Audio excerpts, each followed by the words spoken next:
हिंदू धर्म में शक्तिपीठों का विशेष धार्मिक महत्व है। भारत के 51 शक्तिपीठों में अमरनाथ भी शामिल है। जम्मू कश्मीर में अमरनाथ के दर्शन मात्र से ही श्रद्धालु धन्य हो जाते हैं। अमरनाथ की इसी पवित्र गुफा में भगवान शंकर ने पार्वती को मोक्ष का मार्ग दिखाया था और इस दर्शन को अमर कथा के नाम से भी जाना जाता है। इसीलिए इस पवित्र स्थान का नाम अमरनाथ रखा गया है।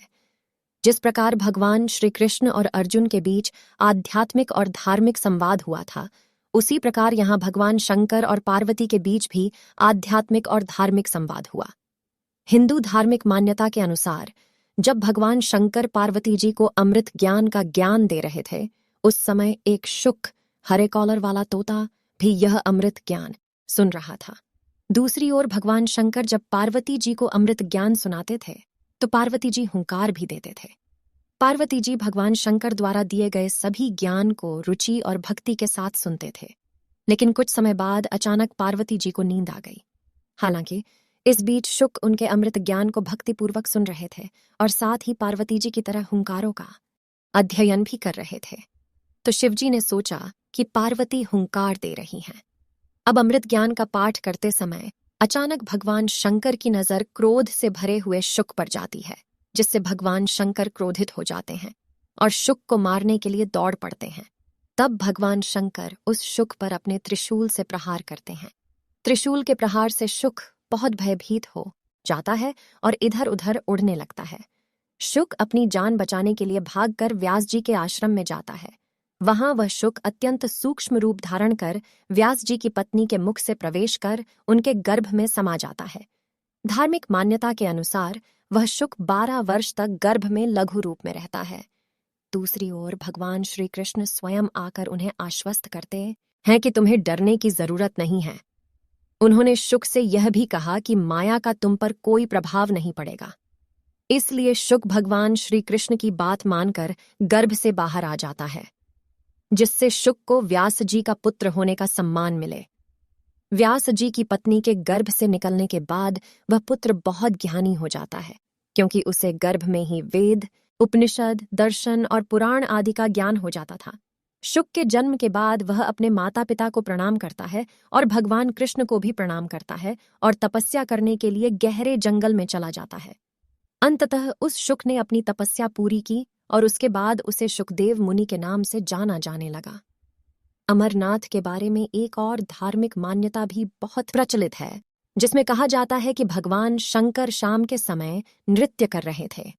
कुछ गण भैरव, वीरभद्र, मणिभद्र, चंदिस, नंदी, जय, विजय, भृगृटी, घंटाकर्ण, शैल और अन्य गण भगवान शंकर के नृत्य से बहुत ईर्ष्या करने लगते हैं और ये गण ईर्ष्या से धीमी आवाज में कुरु कुरु शब्द का उच्चारण करने लगते हैं।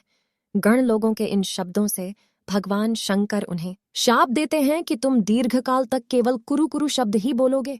इसलिए वे रुद्र रूपी गण उस समय कबूतर बन जाते हैं और स्थायी रूप से वहीं बस जाते हैं। हैरानी की बात यह है कि यहाँ आज भी 2 कबूतर नजर आते हैं। इसके अलावा अमरनाथ गुफा में ऑक्सीजन की मात्रा बहुत कम है और खाने पीने की कोई व्यवस्था नहीं है। हालांकि क्योंकि ये कबूतर यहाँ पाए जाते हैं, इसलिए इसे भगवान की लीला कहा जाता है। भक्तों का मानना है कि इन कबूतरों को देखकर उन्हें शिव और पार्वती के साक्षात दर्शन हुए। एक अन्य धार्मिक मान्यता के अनुसार माना जाता है कि ये कबूतर अमरनाथ में भगवान शंकर के मुख से अमृता का उपदेश सुनने के कारण अमर हो गए थे। अमरनाथ में हर साल बर्फबारी से शिवलिंग का निर्माण होता है और आश्चर्य की बात यह है कि यह शिवलिंग अपने आप बनता है। प्राकृतिक रूप से बने इस शिवलिंग को भक्त भगवान शिव का चमत्कार मानते हैं।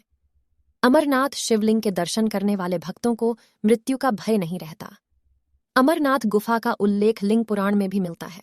यह लिंग पुराण 5वीं शताब्दी में लिखा गया था, जिसमें भगवान शिव के ज्योतिर्लिंग की स्तुति में अमरेश्वर का उल्लेख किया गया है। गौरतलब है कि अमरनाथ को अमरेश्वर महादेव के नाम से भी संबोधित किया जाता है। इसके अतिरिक्त कल्हण द्वारा रचित 12वीं शताब्दी के राजतरंगिणी पाठ में शामिल एक श्लोक भी भगवान शंकर के इस ज्योतिर्लिंग अस्तित्व को संदर्भित करता है। अमरनाथ कैसे पहुंचें? किसी भी बड़े शहर से अमरनाथ के लिए कोई सीधी ट्रेन नहीं है, लेकिन निकटतम रेलवे स्टेशन जम्मू है, जो अमरनाथ से लगभग 178 किलोमीटर दूर है। जम्मू से बालटाल या पहलगाम पहुंचने के लिए टैक्सी या अन्य वाहन बुक किया जा सकता है। बालटाल से अमरनाथ तक 1 से 2 दिन लगभग 14 से 15 किलोमीटर का सफर है, जबकि हवाई मार्ग के लिए अमरनाथ की यात्रा पहलगाम से शुरू होती है और पहलगाम से निकटतम हवाई अड्डा श्रीनगर में है, जो लगभग 90 किमी दूर है। इसके अलावा जम्मू हवाई अड्डा भी एक अन्य विकल्प है, जो लगभग 260 किलोमीटर दूर है। श्रीनगर और जम्मू हवाई अड्डे देश के लगभग सभी प्रमुख शहरों से जुड़े हुए हैं। यदि आप सड़क मार्ग से जाना चाहते हैं तो राज्य परिवहन निगम की बसों द्वारा जम्मू पहुंचा जा सकता है और फिर पहलगाम की दूरी जम्मू और कश्मीर में लगभग 315 किलोमीटर उपलब्ध वाहनों द्वारा तय की जा सकती है। आपको ये वीडियो कैसी लगी? अगर अच्छी लगी तो लाइक कीजिए, दोस्तों के साथ शेयर कीजिएगा और चैनल को सब्सक्राइब करना ना भूलें, क्योंकि हम आपके लिए ऐसे ही मज़ेदार वीडियो लेकर आते रहेंगे। तब तक के लिए अलविदा और अपना ख्याल रखिएगा।